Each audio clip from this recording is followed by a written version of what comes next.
नमस्कार, मैं हूं श्वेता सिंह। गलत बातों को खामोशी से सुनना, हामी भर लेना, बहुत हैं फायदे इसमें, मगर अच्छा नहीं लगता। अब जिनकी ये पंक्तियां हैं और जो इन पंक्तियों को चरितार्थ करते रहे हैं हमेशा हमेशा से, जावेद अख्तर हमारे साथ अब ई साहित्य में जुड़ रहे हैं। बहुत स्वागत है जावेद जी आपका। कैसे हैं आप? लॉकडाउन में कैसा चल रहा है आपका समय? ठीक चल रहा है। पढ़ता हूँ, कुछ लिख भी रहा हूँ, कुछ बहुत सारी फिल्में ये ओटीटी पे देखता हूँ और कुछ बस ऐसे ही वक्त गुजर जाता है फोन करके लोगों को पूछ के वो सब ठीक है कि नहीं। लेकिन ये कि अब काफी दिन हो गए।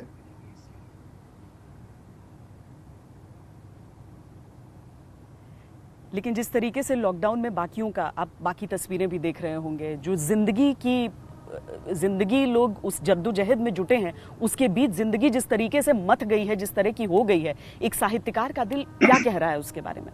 नहीं, वो तो सही कह रही हैं आप।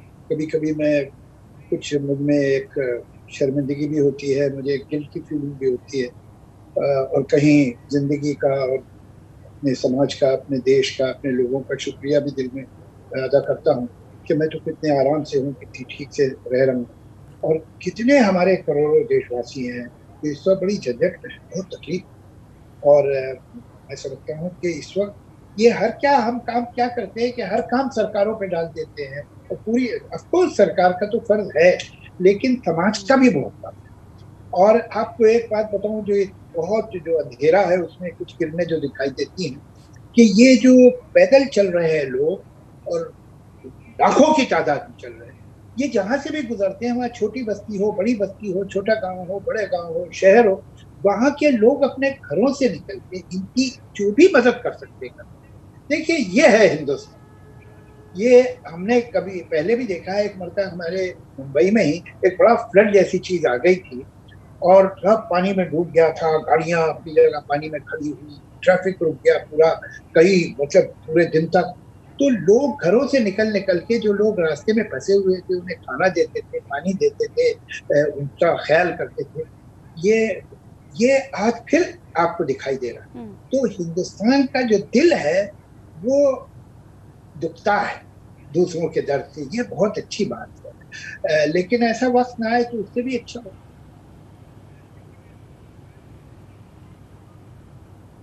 लेकिन ऐसा समय वाकई याद नहीं आता है। आपने सही कहा, क्योंकि मैं जिस तरीके से सड़कों पर निकली, मैंने देखा बहुत सारे इलाकों में जिनके पास कुछ नहीं था वो भी कुछ साधन जुटाकर कोशिश कर रहे थे कम से कम पानी ही पिला दें अगर सब गुजर रहे हैं वहां से तो। लेकिन लॉकडाउन का ये जो समय है जावेद जी, जी जी जी मतलब मुझे किसी ने बताया नहीं कि जी, आप बात पूरी कर लें। दरअसल अब ई साहित्य है तो दिक्कत ये हो जाती है कि आप कब कह रहे हैं, मैं कब कह रही हूँ, उसमें थोड़ी सी ऊंच नीच हो जाती नहीं, है। जी, असल में आप क्या कह रहे थे? आपको आप बात मुझे पूरी देख, कीजिए, ये फिर मैं वन वे आगे है। बात करती मैं हूँ। आपको देख नहीं पा रहा हूँ, लेकिन कोई बात, मेरी किस्मत इतनी अच्छी नहीं।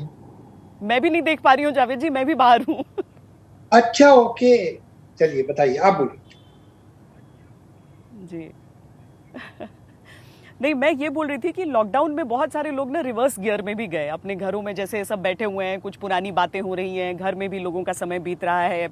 कई बार तो ऐसा लग रहा है जैसे कि जो चीज़ें लोग नहीं जानते थे अब अपने परिवार के बारे में जान रहे हैं।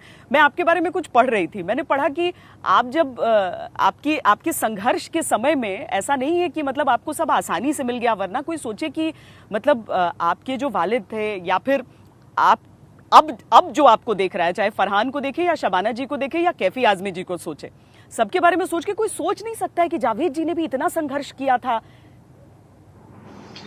देखिए, क्या होता है कि जैसे लोग अपनी दौलत पे, अपनी कामयाबी पे कभी कभी घमंड करने लगते हैं, जो कि बहुत खराब काम, उसी तरह कभी कभी हम एक और भी काम करते हैं श्वेता जी, वो भी नहीं करना चाहिए, कि हम अपने दुखों पे या अपनी नाकामी पे, अपने बुरे वक्त पे भी घमंड करते हैं और उसे भी मेडल की तरह अपने सीने पे लगा लेते हैं। ये बताते हैं कि देखो मैंने क्या क्या देखा, मैं कहाँ कहाँ से गुजरा। और एक्चुअली ये नहीं कह रहे होते कि मैंने क्या क्या देखा, वो बता ये रहे होते हैं कि ये देखो मैं कहाँ से कहाँ तक आ गया। तो मुझे जब इस टॉपिक पे भी बात करने में जरा थोड़ी सी डिस्कम्फर्ट होती है, लेकिन फिर भी ये सच है कि मैं मुंबई आया और मुंबई में 5 बरस मैंने, मतलब मैं किसी ट्रेन के या बस के नीचे नहीं आया, मेरे हाथ पैर नहीं कट गए, मैं अंधा नहीं हो गया, मुझे कैंसर नहीं हुआ, कोई मैं अपाहिज नहीं हो गया। लेकिन उसके अलावा जो तकलीफें हो सकती हैं वो मैंने देखी हैं। और चाहे वो घर ना होना हो कि कहीं रात को कहाँ सोएंगे नहीं मालूम, एक दिन दो दिन नहीं बल्कि एक जमाने तक। दोपहर में खाना कहाँ मिलेगा, नाश्ता तो खैर भूल ही जाइए उसकी, तो वो तो निकल ही गया था मेन्यू में से कि कहना मिल पाएगा नहीं मिल पाएगा वो भी नहीं पता था। बरसों तक ऐसा हाल है। लेकिन मैं उस पर कुछ बहुत उस पर इतराऊं ये भी ठीक नहीं है, इसलिए कि ये जो वो एक बड़ी अच्छी लाइन है फैज की के, इस राह में जो सब पे गुजरती है वो गुजरी। तो मेरे जैसे न जाने कितने लोग होंगे जो इससे गुजरे हैं और गुजर रहे हैं। तो उस पर ये सोचना कि मेरे साथ ऐसा हुआ बहुत बड़ी बात है, कुछ ऐसा नहीं है। नहीं, इसका मतलब तब बड़ा हो जाता है ना जावेद जी, जब जैसे आज कोरोना के समय बहुत डिप्रेशन की भी बातें आप सुन रहे हो, खासकर जो यंगस्टर्स हैं जिनको ऐसा लग रहा है कि पता नहीं क्या अब आगे होगा, पता नहीं जिंदगी तो नहीं खत्म हो गई। वो बड़ा नेगेटिव थॉट्स, बहुत नकारात्मक सोच में आ रहे हैं। मैं इसीलिए इस चर्चा को छेड़ रही थी कि लोग ये भी समझें। मैं आपसे ये नहीं चाह रही हूँ कि आप बखान करें, बखान के तौर पर नहीं, बल्कि प्रेरणा के तौर पर मैं उन चीजों को कि आप चंद पैसों के साथ जी जी जी। लेकिन मैं यही कहूंगा यंगर जनरेशन से या जो मिडिल एज लोग हैं उनसे भी कि आप पेसिमिस्ट मत होइए, नकारात्मक नहीं होना चाहिए। इसलिए कि जिंदगी जो है ये बड़ी जिंदा चीज है, कहिए ये फिर उठेगी, फिर ठीक होगी, फिर ये जो धूल लगी है बदन पे झाड़ के फिर चल पड़ेगी, फिर उसमें सारी वही खुशियां, कामयाबियां, हैरतें, रिश्ते, दोस्तियां, मोहब्बतें सब वापस आ जाए और वही गहमा गहमी और वही हंगामा जिंदगी का हो था। जिंदगी आसानी से मानती नहीं, ये अजीब प्लेनेट है। अगर जो लोग इन चीजों में दिलचस्पी रखते हैं कॉस्मोलॉजी में, इसमें उन्हें मालूम होगा कि हम लोग जो हैं इंसान या बाकी आज जो आप जानवर चरिंद परिंद सब देख रहे हैं, ये तीसरी बार के हैं। दुनिया में दो बार ऐसा हो चुका है कि जिंदगी खत्म हो गई। पहले कुछ जानवर, कुछ अजीब अजीब क्रीचर थे, फिर एक कोई सैटेलाइट, कोई मेटेओराइट आके टकराया और सारी दुनिया जो है उसमें खत्म हो गई, आग सी लग गई, सब खत्म हो गया। उसके 8 करोड़ साल के बाद धीरे धीरे फिर डायनासोर आए, फिर डायनासोर बरसों तक, करोड़ों साल तक इस जमीन पे रहे, फिर वो खत्म हो गए दूसरे मेटेओराइट की टक्कर से। उसके बाद फिर 8-10 करोड़ कुछ नहीं खाली घूमती रही है जमीन, और फिर इंसान पैदा हुआ और धीरे धीरे हम यहाँ पहुंचे। तो जिंदगी हारने वाली है ही नहीं, इस प्लेनेट पे जिंदगी हमेशा रहेगी और अब हमें तो हमारी जैसी जिंदगी रहेगी। इंसान जहां तक पहुंच गया है वो फिर संभलेगा, फिर उठेगा, फिर चलेगा। तो नाउम्मीद तो होना ही नहीं चाहिए। हम हारते कब है, ये एक बात मैं अपने से कम उम्र लोगों को राय देने का कायल नहीं हूँ। हम लोग अपने छोटों को पोस्टबॉक्स बना लेते हैं और सारी विजडम के कार्ड क्या पोस्ट करते रहते हैं।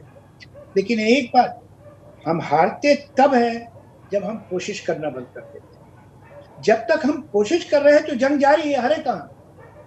जब तक आप कोशिश में हैं तब तक आप हारेंगे। जिस दिन कोशिश बंद की उस दिन हार गए।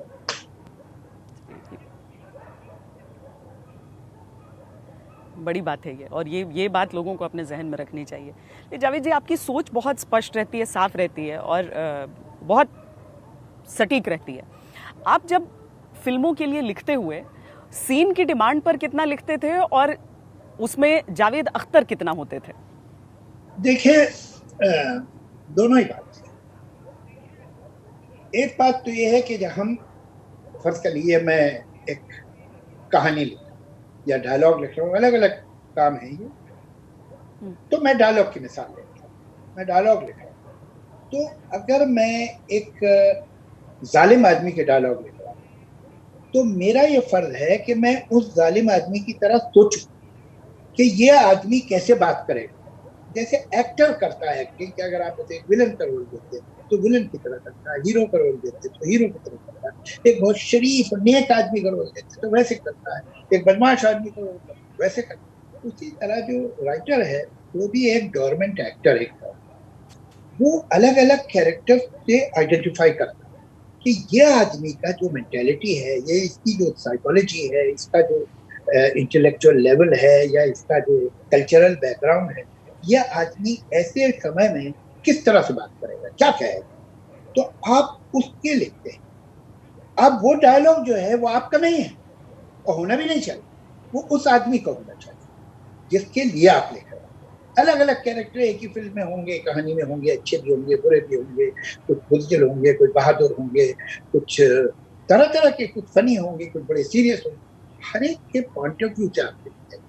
अगर शेक्सपियर ने शार्लॉक के डायलॉग लिखे या इयागो के डायलॉग लिखे, तो शेक्सपियर नहीं बोल रहा, वो तो शार्लॉक कह रहा, वो इयागो कह रहा।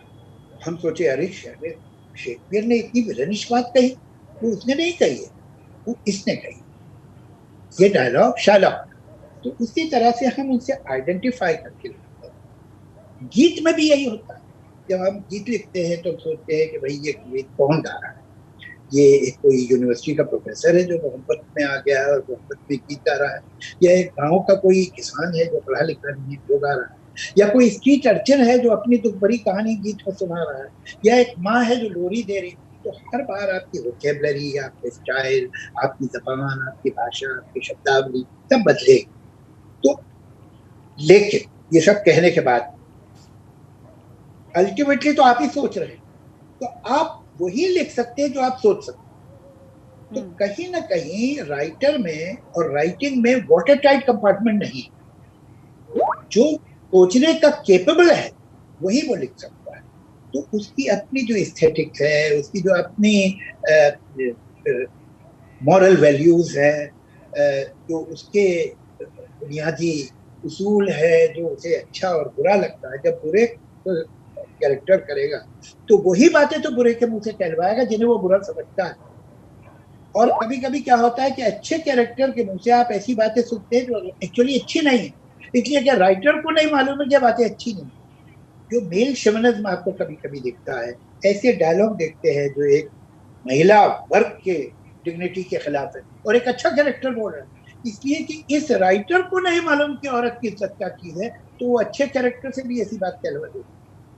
तो ये राइटर कहीं ना कहीं, तो चाहे आप परी और देव की कहानी ले लें, या शहजादे और शहजादी की कहानी ले लें, या कुछ भी कहानी ले, उसमें राइटर की जो अपनी मोरालिटी है, उसके अपने जो संस्कार है, उसके जो अपने विश्वास हैं, वो कहीं ना कहीं कैरेक्टर पे जाएंगे। तो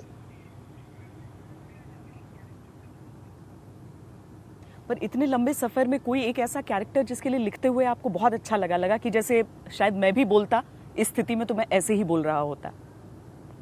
अरे वो तो सारे हीरो के डायलॉग ऐसे होते हैं, हम सब तभी तो वो हीरो होते हैं। हम लोग हॉल में भी बैठ के सुनते हैं तो हम कहते हैं मैं भी ऐसे ही बोलता, काश मैं ऐसा बोलता। और एक्चुअली फैक्ट ये है कि मैं ऐसा नहीं बोल सकता था, इसलिए मुझे हीरो लग रहा। अगर मैं भी बोल सकता ऐसा तो फिर ये हीरो कैसा? लेकिन कुछ कैरेक्टर होते पर हैं आप जिनसे जब आप फिल्मों की तरफ आकर्षित हुए थे तो क्या आप एक राइटर ही बनने के लिए हुए थे या हीरो बनने के लिए हुए थे? क्योंकि शुरुआत में तो इंसान को यही लगता है ना कि फिल्मी पर्दे पर, बिल्कुल और आपकी उम्र पर निर्भर करता है कि कब आपने सोचा कि मैं फिल्मों में आऊं। बिल्कुल भाई, मैं तो वही समझिए 8 9 10 साल की उम्र में ये फिल्में देखी थी मैंने, जो कि ये थी श्री 420 और उड़न खटोला दिलीप कुमार की, आन और देवानंद की, मुनीम जी, ये सब मेरी 12 13 साल की उम्र तक, ज्यादा ज्यादा 12 13 साल की उम्र तक। उस उम्र में बच्चे को कहाँ मालूम होता है कि एक राइटर होता है, एक स्क्रीन प्ले राइटर होता है, डायलॉग राइटर होता है, स्टोरी राइटर होता है, एक एडिटर होता है, एक कैमरामैन होता है, एक साउंड रिकॉर्डिस्ट होता है, एक डायरेक्टर। कहाँ पता हो? हम तो वो देखते हैं, बच्चे जब देखते हैं पिक्चर को, भाई स्क्रीन पे कौन है, घोड़े पे बैठ के तलवार हाथ पे लिए कौन जा रहा है, और कौन किले की दीवार पे चढ़ रहा है, बस ये। और गाना कौन गा रहा है, और जब वो गाना गा रहा है तो पीछे से म्यूजिक भी आ रही है, तो इससे तो अच्छा आदमी नहीं कोई। तो पहला जो आदमी को फिल्मों से दिलचस्पी होती है वो एक्टर्स की वजह से होती है, इसलिए कि वही उसे दिखाई दे रहे हैं बच्चे को। फिर धीरे धीरे आप बड़े होते हैं और सिनेमा देखते रहते हैं, फिर आपको अच्छा सिनेमा, बुरा सिनेमा, अच्छे डायरेक्टर, बुरे डायरेक्टर, अच्छे राइटर, बुरे राइटर की तमीज होना शुरू होती है। फिर आपको अपने बारे में मालूम होता है कि आपकी क्या टैलेंट है, क्या टैलेंट नहीं है, आपका क्या कैलेबर है, क्या कैलेबर नहीं है। तो धीरे धीरे फिर आपकी वो जो दिलचस्पी है दूसरा शक्ल ले लेती है। मैं जब फिल्मों में आया था तो मुझे बिल्कुल नहीं ख्याल था कि मैं राइटर हूँ। मैं तो ग्रेजुएशन के बाद ये बिल्कुल क्लियर कट मेरा प्लान था कि मैं आके यहाँ पर असिस्टेंट डायरेक्टर बनूंगा, और अगर हो सके तो गुरुदत्त जी, मैं उनका बहुत फैन था और अभी भी। अच्छा। इत्तेफाक की बात कि जब मैं अच्छा। आया तो हाँ। उसके कोई 8-10 दिन के अंदर उनकी डेथ ही हो गई, तो उनसे तो मैं कभी मिल भी नहीं पाया। लेकिन असिस्टेंट डायरेक्टर जरूर बन गया, बाद में कमाल अब्रोही साहब का, फिर उसके बाद ब्रिज सदाना साहब का। और यही सोच के बना था कि मैं डायरेक्टर बनूंगा। लेकिन हुआ ये कि जहां मैं जैसे ब्रिज साहब के साथ काम कर रहा था, कहीं काम, तो कोई सीन कभी गड़बड़ होता था, सेट पे आता था। और उस जमाने में तो सेट पे आया करते थे तीन, पूरी स्क्रिप्ट हार्ड बाउंड तो होती नहीं थी किसी के पास। तो कुछ डायरेक्टर ना खुश होते तो मैं अपनी खिदमत पेश कर देता, सर मैं कहिए मैं कुछ कर दूं, हाँ करो भाई। तो जब मैं उसे ठीक करते थे, अरे भाई तुम लिखा करो, तुम तो अच्छे राइटर हो। तो धीरे धीरे करके हुआ ये कि एक पिक्चर थी सरहदी लुटेरा, जिसमें मैं 100 रुपए महीना पे असिस्टेंट था, और उसमें उसी 100 रुपए महीना में फिर डायलॉग भी लिख रहा था। तो वहां सब लोगों ने मेरी बड़ी तारीफ की। स्टंट फिल्म थी बिल्कुल, उसमें डायलॉग वगैरह क्या होते हैं, लेकिन फिर भी बहुत तारीफ की। और उस फिल्म में जो लीडिंग रोमांटिक लीड थी वो थे सलीम साहब एज एन एक्टर।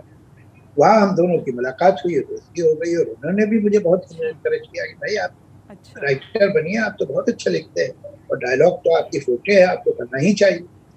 तो इस तरह से फिर आगे जाके हम दोनों साथ में हो गए।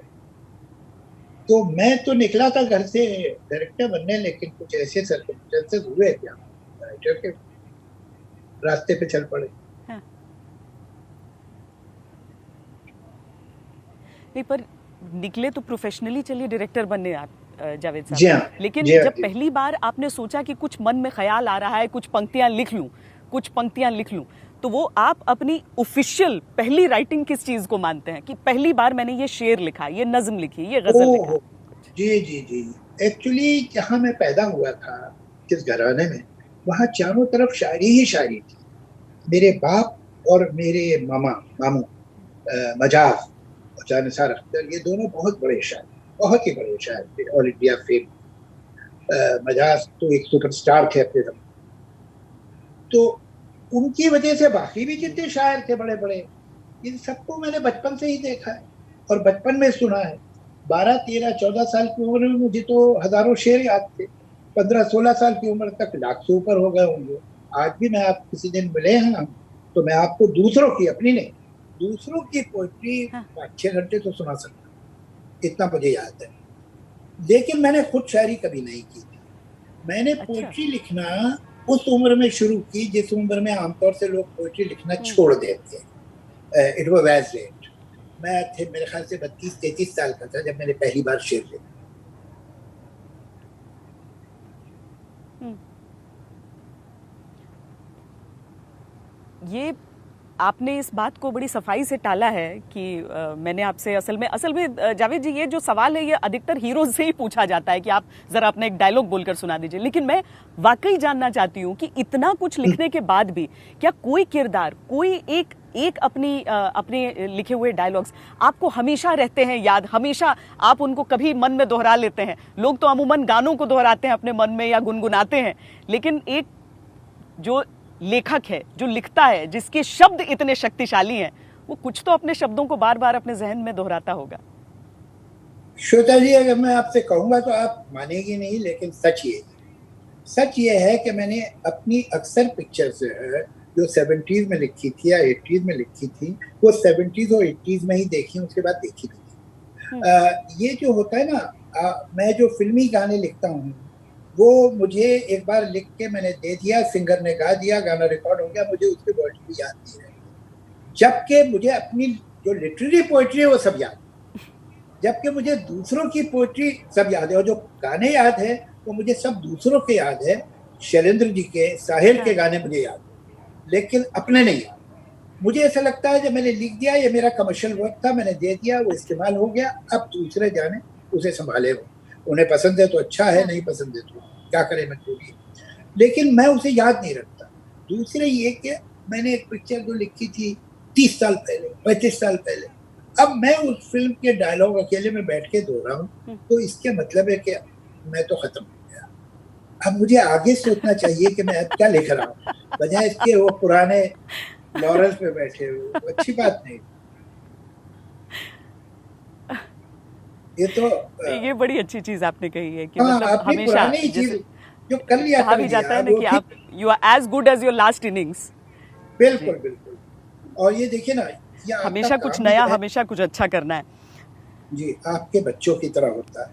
अब हाँ, आप ही के बच्चे, लेकिन अब वो बड़े हो गए, हाँ। अब वो चले गए, दुनिया में कुछ कर रहे हैं। अब मैं उन बच्चों के सारे काम क्या क्रेडिट मैं लेना शुरू करूं तो वो गलत हो। ऐसे ही ये जो है ना गीत या जो हाँ। स्क्रिप्ट है, जो डायलॉग है, ये भी ऐसे ही है। ये बच्चे हैं, ये आपने लिख दिए, अब वो गए, वो दुनिया वालों ने उन्हें पसंद किया। क्यों पसंद किया दुनिया ने? इसलिए कि उन लोगों के दिलों में जो दर्द था या जो फीलिंग थी या जो भावनाएं थी, उनसे इस डायलॉग का या इस गीत का कोई कनेक्शन हो। ये गीत अपने अंदर अमर नहीं हुआ है, ये इसलिए अमर नहीं हुआ है कि किसी ने लिखा है इसे, ये इसलिए हाँ। अमर हुआ है कि ये लोगों के दिलों को छुआ है, उसने तब बड़ा हुआ है।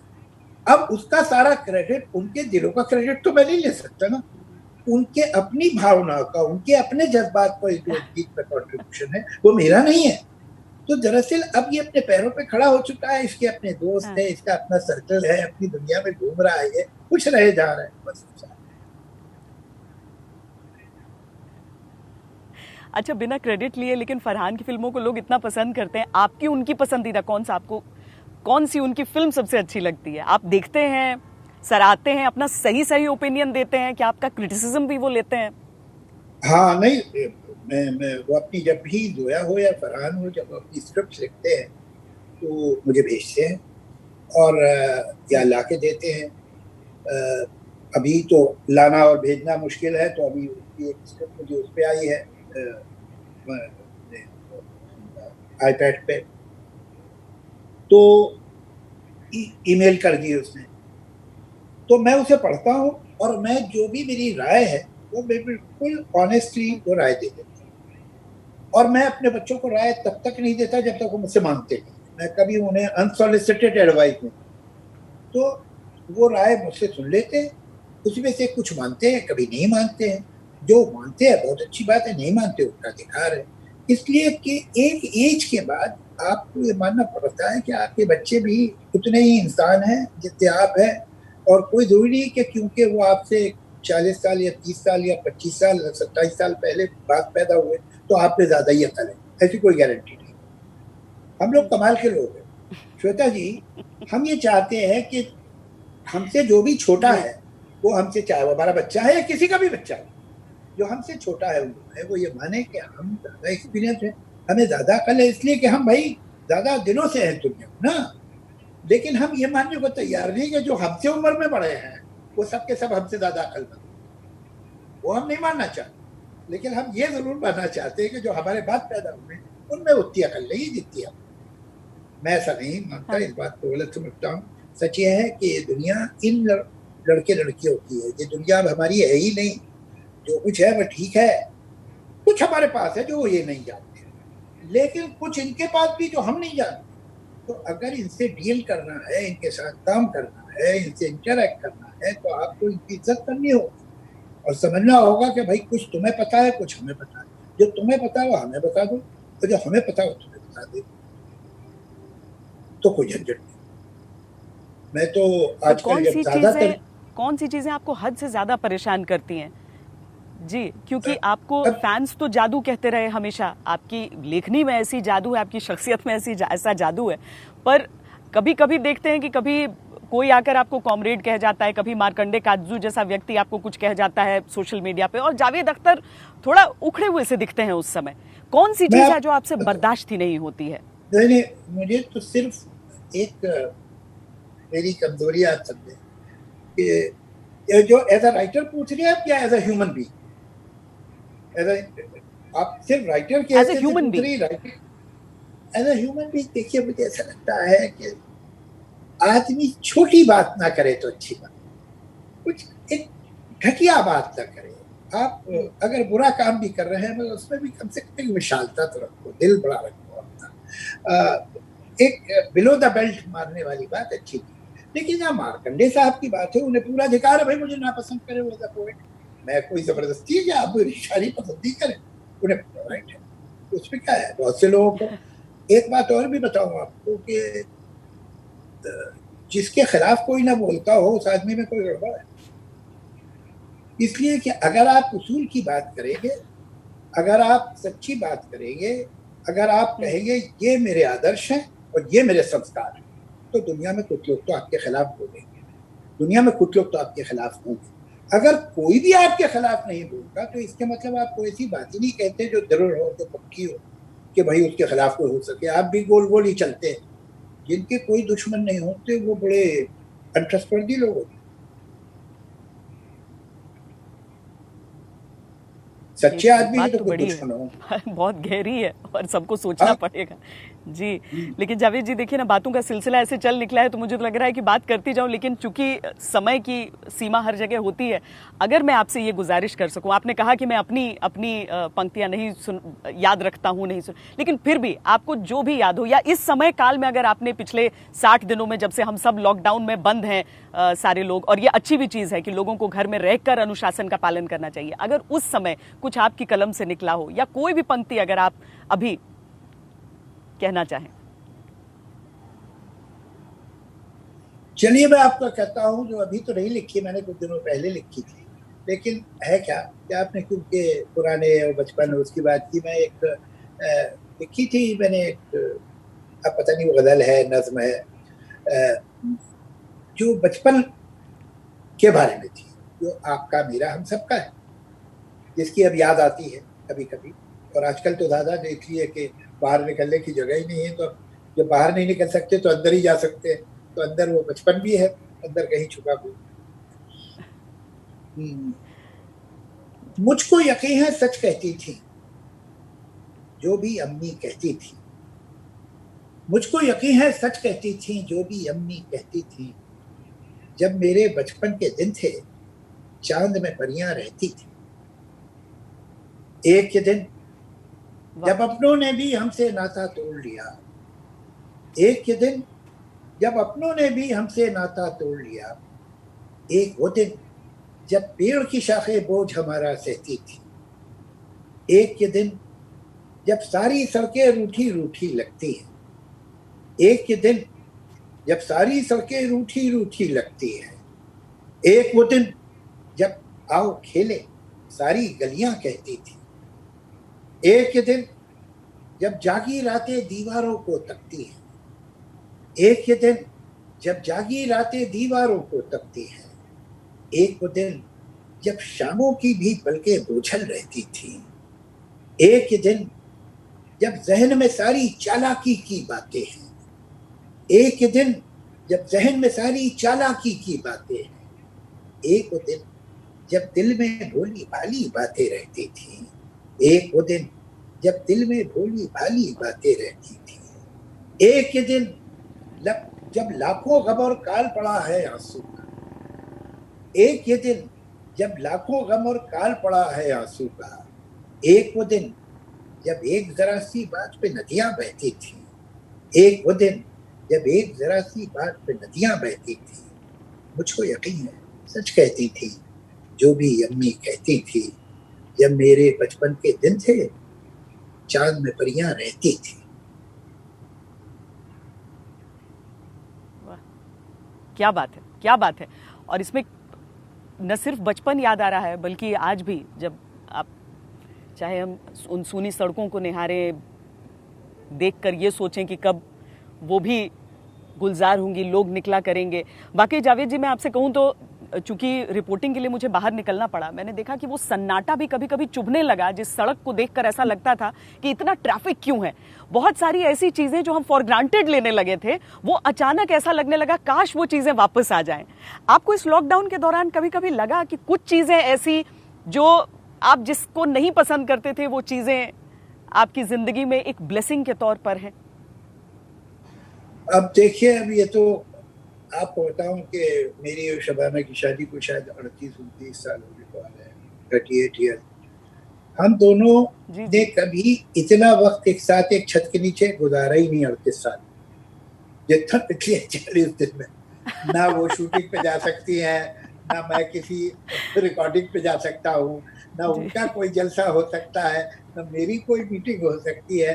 वरना हम लोग तो कभी कभी मजाक में कहते थे कि भाई हमारा रिश्ता तो वाया सैटेलाइट है, कि एक शहर में वो है, दूसरे शहर में मैं हूँ, एयरपोर्ट पे कभी कभी मुलाकात होती है, एक आ रहा है, एक जा रहा है। ये तक हो चुका है, ये तक हो चुका है कि मेरे कपड़े लेके शबाना एयरपोर्ट पे आई, मुझे दे दिया, मैं कहीं और चला गया, वो कहीं और चली गई, ये तक हुआ।